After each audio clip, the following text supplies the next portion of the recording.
हाय, hello, नमस्कार.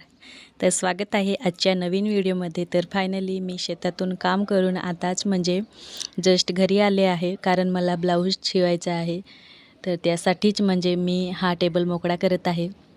तर या टेबलावरती ना म्हणजे कस्टमरांचं काम आलेलं होतं आजच, आणि ते मी इथंच ठेवलेलं होतं. तर कटिंगसाठी मला हा टेबल रिकामा करायचा होता. तर खूप साऱ्या गोष्टी माझ्या टेबलावरती होत्या, तर तेच मी जागच्या जागी ठेवत होते आणि कटिंग करायला घेणार आहे. पण त्या अगोदर म्हणजे आमच्या शेतात काय काम चाललं आहे तर तेच तुम्हाला मी दाखवत आहे. जे शॉर्ट व्हिडिओ म्हणजे रेग्युलर पाहत असाल तर त्यांना माहीतच असेल की आमचं म्हणजे शेतात मका काढण्याचं काम चालू आहे. तर फायनली म्हणजे आता होत आले आहे बऱ्यापैकी. आणि यावर्षी म्हणजे मकासुद्धा खूप छान पद्धतीने आला होता. पण ना काय सांगू म्हणजे भावच नाही यावर्षी. तर किती म्हणजे कष्ट करून म्हणजे आम्ही शेतकऱ्याच्या लाईफमध्ये किती कष्ट आहे तर ते एक शेतकरी समजू शकतं असं मला तरी वाटतं. कारण फायनली म्हणजे लहान म्हणजे बी पेरल्यापासून ते म्हणजे त्याला काटेपर्यंत म्हणजे किती त्याची काळजी घ्यावी लागते. तसे त्याला वेळोवेळी अन्न पाणी खत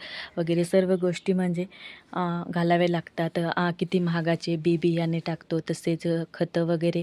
आणि आता तर 12 किंवा 13 म्हणजे रुपये किलो याप्रमाणे जात आहे. तर काहीच आम्हाला म्हणजे पुरवडत नाही, पण काय करणार, शेवटी नाईलाजाने म्हणजे द्यावं लागतं. तर अशा पद्धतीने आतासुद्धा म्हणजे पिकून आल्यानंतरसुद्धा किती गोष्टी जसे की कापणे, परत चारा गोळा करणे, नंतर मकी गोळा करणे, आणि ते नंतर थ्रेशरमधून म्हणजे दाणे काढून नंतर ते बाजारात.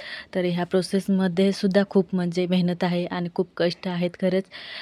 तर अशा पद्धतीने म्हणजे शेतकऱ्याचं खरंच खूप मोठं मन असतं आणि ते म्हणजे त्यालाच जमतं. तर अशा पद्धतीने फायनली आमचं हे काम म्हणजे चालू होतं आणि ते करून आता मी म्हणजे घरी आली आहे, कारण मला ब्लाऊज शिवायचा आहे.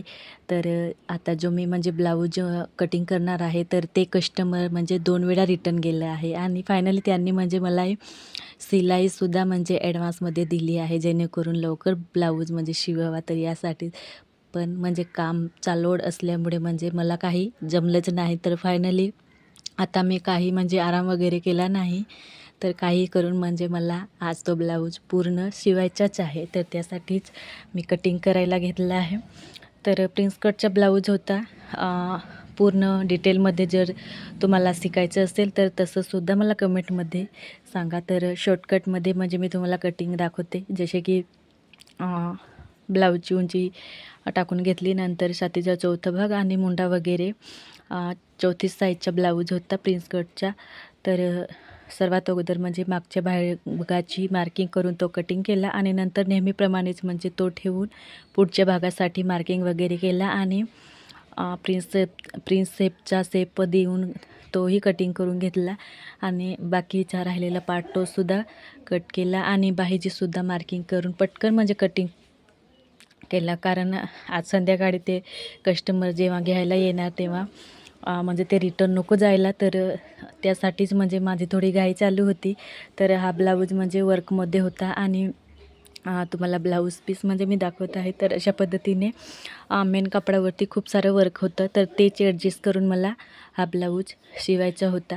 तर अशा पद्धतीने म्हणजे मी काही पार्ट शिवले आहे, जसे की प्रिन्स कट म्हणजे पुढचा भाग, तसेच मागचा भागसुद्धा म्हणजे काही शिवला आहे. तर तो तुमच्यासोबत शेअर करत आहे. तर दिवसभर म्हणजे दिवसभरात कटिंग करून मी तो ब्लाऊज पूर्ण केला.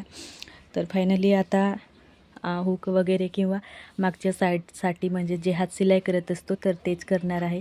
तर तीसुद्धा म्हणजे हुक लावून किंवा हात शिलाई वगैरे करून मी हा ब्लाऊज कंप्लीट केला आहे. तर अशा पद्धतीने म्हणजे शेतातले कामं, परत घरचं आणि हे शिलाईचं काम करताना माझी खूप धावपळ होत असते, आणि खरंच काय सांगू तर तरीसुद्धा मी करते आणि मला आनंद वाटतो, कारण आवड आहे. तर ब्लाऊज कसा वाटला ते सुद्धा कमेंटमध्ये सांगा, आणि चॅनलला जर कोणी नवीन असाल तर चॅनललासुद्धा सबस्क्राईब करा. तर भेटूया अशा नवीन एका छानशा व्हिडिओमध्ये. तोपर्यंत बाय बाय, टेक केअर.